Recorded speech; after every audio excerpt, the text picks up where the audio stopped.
Assalamualaikum warahmatullahi wabarakatuh. Hai teman-teman semua, perkenalkan nama aku Kairunisa. Aku dari jurusan Ilmu Politik Universitas Andalas.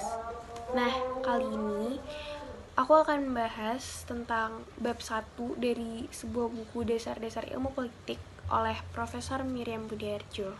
Nah, kali ini aku akan membahas tentang hubungan ilmu politik dengan ilmu pengetahuan lainnya, yaitu sejarah, filsafat, dan ilmu-ilmu sosial lain. Ilmu sosial lain terbagi menjadi 6, yaitu ada sosiologi, antropologi, ilmu ekonomi, psikologi sosial, geografi, dan ilmu hukum. Jadi teman-teman, hubungan ilmu politik dengan sejarah itu sangat penting, karena sejarah menyumbangkan data dan fakta dari masa lampau untuk diolah lebih lanjut.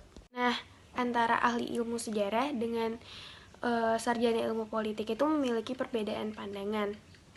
Kalau ahli ilmu sejarah, mereka itu lebih kayak meneropong masa lalu dan inilah yang menjadi tujuannya. Sedangkan sarjana ilmu politik itu tuh biasanya lebih melihat ke masa depan. Bahan mentah yang disajikan oleh sejarah teristimewa sejarah kontemporer oleh ilmu politik hanya dipakai untuk menemukan pola-pola ulangan yang dapat membantu untuk menemukan suatu proyeksi masa depan. Nah, selanjutnya, ilmu pengetahuan lain yang hubungannya erat sekali dengan ilmu politik adalah filsafat. Filsafat ialah usaha untuk secara rasional dan sistematis mencari pemecahan atau jawaban atas persoalan-persoalan yang menyangkut tentang alam semesta dan kehidupan manusia. Filsafat menjawab pertanyaan seperti, apakah azas-azas yang mendasari fakta? Apakah yang dapat saya ketahui? Apakah azas-azas dari kehidupan? Nah, filsafat sering merupakan pedoman bagi manusia dalam menetapkan sikap hidup dan tingkah lakunya. Ilmu politik, terutama sekali, erat hubungannya dengan filsafat politik, yaitu bagian dari filsafat yang menyangkut kehidupan politik, terutama mengenai sifat hakiki, asal mula, dan nilai dari negara. Negara dan manusia di dalamnya dianggap sebagai sebagian dari alam semesta. Yang terakhir, saya akan membahas tentang hubungan ilmu politik dengan ilmu-ilmu sosial lainnya. Yang pertama, saya akan membahas tentang hubungan ilmu politik dengan ilmu sosiologi. Di antara ilmu-ilmu sosial, sosiologi lah yang paling pokok dan umum sifatnya. Sosiologi membantu sarjana ilmu politik dalam usahanya memahami latar belakang, susunan, dan pola kehidupan dari berbagai golongan dan kelompok dalam masyarakat. Baik sosiologi maupun ilmu politik itu tuh sama-sama mempelajari tentang negara.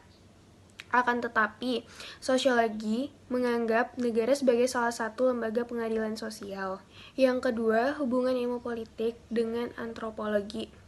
Apabila jasa sosiologi terhadap perkembangan ilmu politik adalah dalam memberikan analisis terhadap kehidupan sosial secara umum dan menyeluruh, maka antropologi menyumbang pengertian dan teori tentang kedudukan serta peran berbagai satuan sosial budaya yang lebih kecil dan sederhana.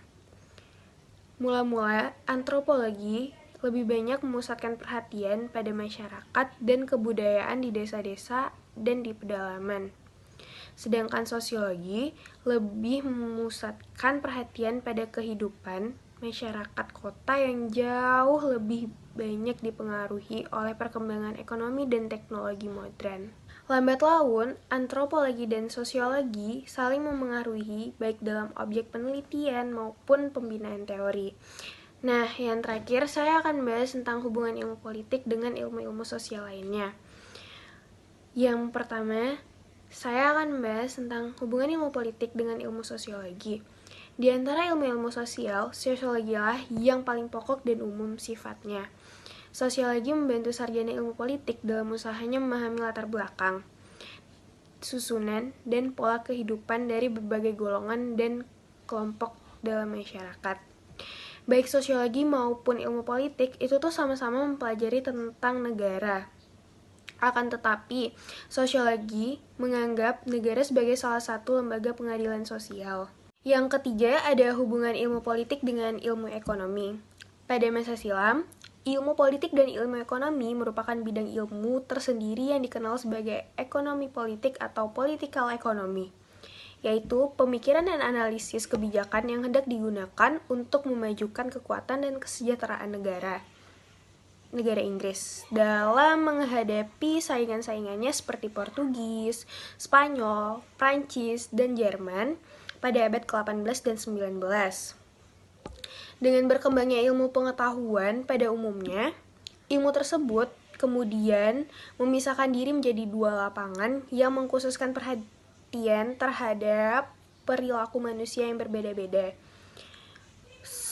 yaitu ada ilmu politik atau political science dan ekonomi atau ilmu ekonomi. Dan yang keempat adalah hubungan ilmu politik dengan psikologi sosial. Psikologi sosial adalah pengkhususan psikologi yang mempelajari hubungan timbal balik antara manusia dan masyarakat, khususnya faktor-faktor yang mendorong manusia untuk berperan dalam ikatan kelompok atau golongan. Jika sosiolog mempelajari kegiatan kehidupan sosial, maka bidang psikologi umumnya memusatkan perhatian pada kehidupan perorangan. Kegunaan psikologi sosial dalam analisis ilmu politik jelas dapat kita ketahui apabila kita sadar bahwa analisis sosial politik secara makro diisi dan diperkuat dengan analisis yang bersifat mikro. Yang terakhir, yang keenam, adalah hubungan ilmu politik dengan ilmu hukum. Terutama di negara-negara benua Eropa, ilmu hukum sejak dulu erat hubungannya dengan ilmu politik karena mengatur dan melaksanakan undang-undang merupakan salah satu kewajiban negara yang sangat penting. Cabang-cabang ilmu hukum yang khususnya meneropong negara ialah hukum tata negara dan ilmu negara. Analisis mengenai hukum serta hubungannya dengan negara mulai dikembangkan dalam abad ke-19. Tapi pada taraf itu terbatas pada penelitian mengenai negara-negara barat saja. Baiklah teman-teman semua, sekian dari ringkasan saya tentang buku Dasar-Dasar Ilmu Politik bab 1.